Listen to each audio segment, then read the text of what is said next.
Il y a un nouvel ordre mondial qui arrive. À la fin de 1973, des accords avec l'Arabie Saoudite et d'autres États producteurs de pétrole voisins du Moyen-Orient pour que le pétrole ne soit vendu qu'en dollars américains. Cela signifiait que quiconque voulait acheter du pétrole devait d'abord acheter des dollars. Dans le cadre de cet accord, ces pays pouvaient également réinvestir leurs bénéfices excédentaires en dollars en les prêtant au gouvernement américain. En retour, ils recevaient un approvisionnement régulier en armes américaines les plus récentes et une protection militaire américaine pour leurs champs pétrolifères contre les envahisseurs potentiels comme l'Union soviétique. En 1975, la plupart des autres grands pays producteurs de pétrole avaient également accepté ce plan. Cet arrangement place les États-Unis dans une position de force. Ceux qui achetaient du pétrole devaient d'abord acheter... Les États-Unis, d'après Rueff, qui était l'économiste de Gaulle, mais qui était un type intéressant, il bénéficiait de ce qu'on appelle le privilège impérial. C'est-à-dire quand la France a un déficit extérieur, il faut que pour solder ce déficit extérieur, on vende des trucs à l'extérieur, soit on leur vend des dettes, soit on leur vend des appartements à Paris, soit on leur vend des sociétés françaises, bref, il faut payer en réalité. Quand c'est les États-Unis qui ont un déficit extérieur, ils envoient des petits bouts de papier vert, qui s'appellent les dollars, et ça devient des réserves de change pour les autres pays. Et donc, ça fait des années qu'il y a tout un saga de sérieux qui disent, enfin, pourquoi paye-t-on le pétrole en dollars ? Je tiens à vous faire remarquer que les gars qui ont eu l'idée de le payer en autre chose, comme leur monnaie locale par exemple, qu'il s'agisse de Saddam Hussein, de Kadhafi, etc., ils ont eu des espérances de vie assez limitées. Le hasard. Non, pas de complotisme, le hasard. Le hasard. Enfin bref, il leur est arrivé, l'armée américaine est arrivée, ou l'armée de Sarkozy, là, vous savez...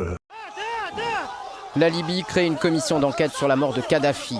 Les nouvelles autorités du CNT entendent ainsi répondre aux requêtes internationales, dont celle de l'ONU appuyée par Washington. Les Nations Unies ont demandé toute la lumière sur cet épisode sombre qui s'est joué jeudi dernier à Sirte.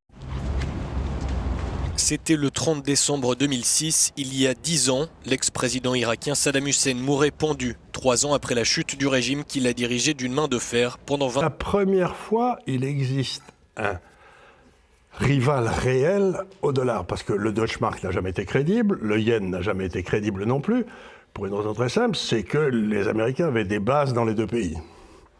Donc vous savez, il y a un vieux proverbe finlandais qui dit que dans un pays, il y a toujours une armée. Si c'est pas l'armée du pays, c'est l'armée du pays d'à côté. Donc l'armée du pays d'à côté, en Europe, ça fait 30, 40, 50 ans que c'est l'armée américaine.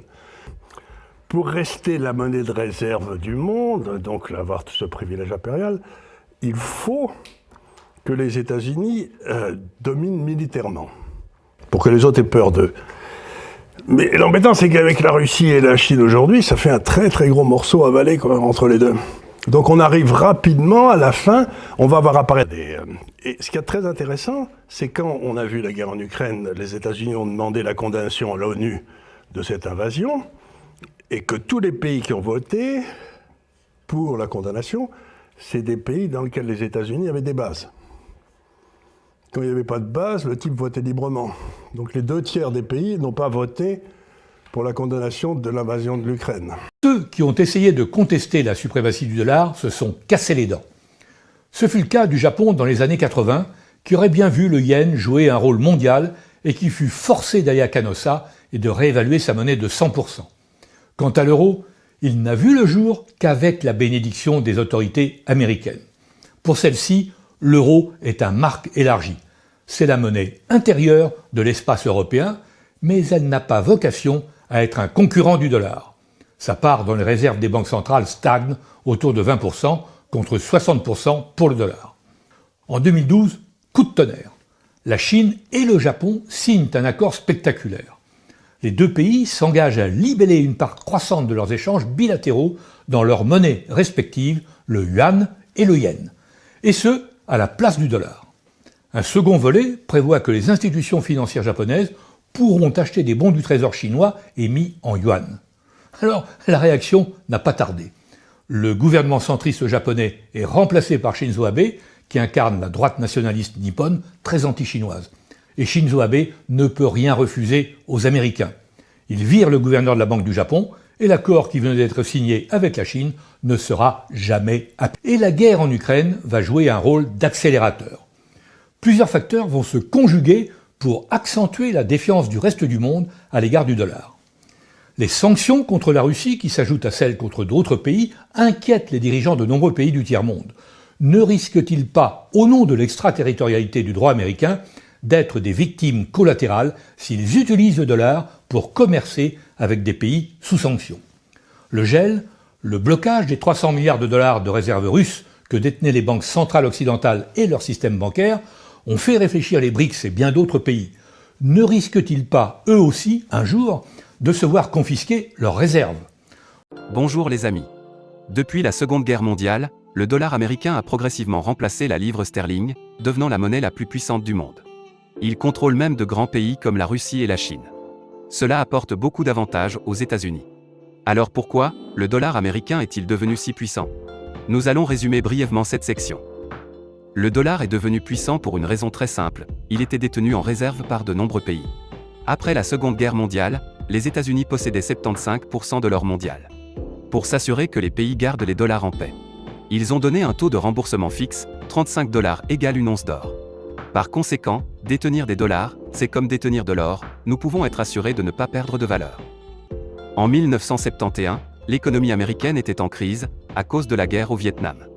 Craignant que leur monnaie ne se déprécie, les pays ont rapidement échangé des dollars contre de l'or, épuisant les réserves américaines. Pour éviter que l'argent ne glisse, les États-Unis ont conclu des accords avec des pays riches en pétrole, comme l'Arabie Saoudite. Vous devriez demander à tout le monde lors de l'achat de pétrole de payer en dollars. En retour, nous vous protégerons des ennemis. En conséquence, les pays continuent de détenir l'USD, l'aidant à maintenir sa position dominante, sans que l'or ait besoin de convertir.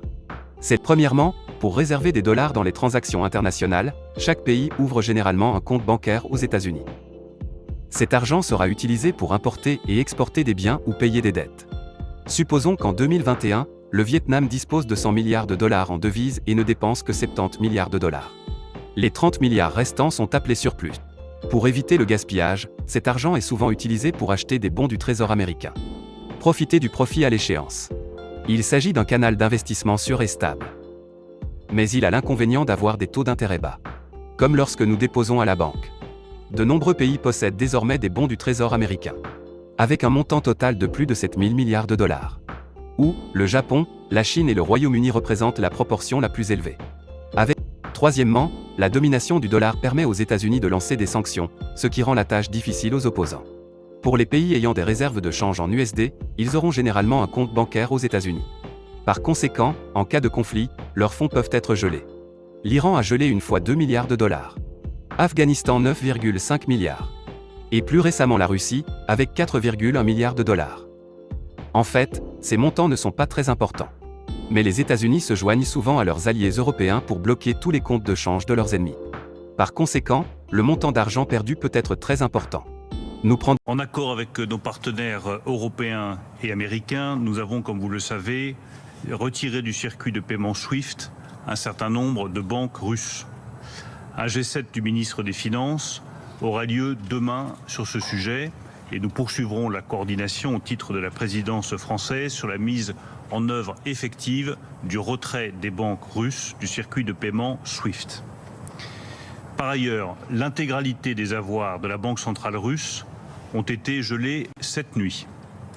Cela représente des sommes très significatives, en dizaines de milliards d'euros, qui entament largement les réserves de change de la Banque centrale russe et sa capacité à financer le commerce russe en devises. On va parler des BRICS, l'union des pays émergents qui donne chaud aux États-Unis et son tout-puissant dollar. Les BRICS, c'est un acronyme de 5 pays. Brésil, Russie, Inde, Chine et Afrique du Sud. Des pays qui sont devenus des puissances économiques grâce à leur grande population, leurs ressources naturelles et leur croissance rapide dans les industries manufacturières et des services. Comme par exemple l'industrie automobile ou des technologies de l'information et de la communication. Pour la première fois de leur histoire, les BRICS ont un PIB plus élevé que la coalition des 7 plus grandes puissances mondiales, le G7. Cette situation pourrait avoir un impact super important pour l'économie mondiale. Parce qu'il faut savoir que le dollar est la monnaie de réserve mondiale et la principale devise utilisée dans le commerce international. pour l'instant. L'économiste Nouriel Roubini nous dit à ce propos, les BRICS sont de grandes économies et une influence croissante sur la scène mondiale. Donc il est possible que leur monnaie devienne une alternative crédible au dollar américain dans les années à venir. Les BRICS ont déjà créé leur propre banque de développement pour financer des projets d'infrastructure dans les... Et puis des plus gros, William Ruto, le président kényan, a annoncé mercredi dernier une proposition visant à résoudre la crise du dollar et il a indiqué que le Kenya achètera désormais du pétrole d'Arabie Saoudite et des Émirats Arabes Unis en shilling kényan au lieu du dollar. D'ailleurs, je vous propose de l'écouter parce qu'il est intéressant dans son discours officiel. Je vous fais la traduction juste après. People who work numbers, I am giving you free advice that those of you who are holding dollars, you surely might go into losses. You better do what you must do because this market is going to be different in a couple of weeks.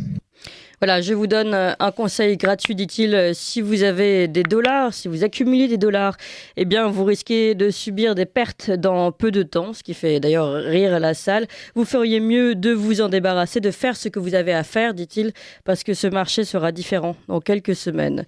Voilà.